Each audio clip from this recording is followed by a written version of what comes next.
អនុស្សាវរីយ៍កន្លងមកអូនដឹងថាវាគ្មានតម្លៃសម្រាប់អូនទេតែបងសង្ឃឹមថាពេលដែលអូនស្ដាប់បទនេះហើយអូននឹងបានយល់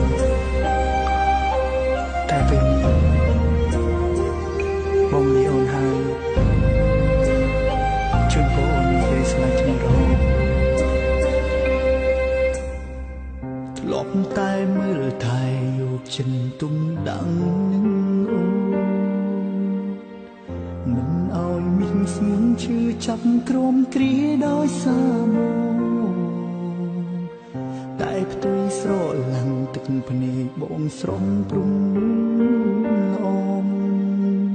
អូនបានក្បត់បងទេស្នេហ៍ប្រុងថ្មីធ្វើប្រងងា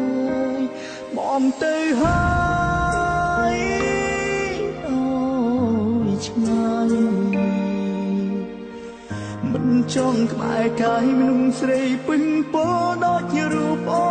នសែនឈឺចាប់ជុកក្នុងទ្រូង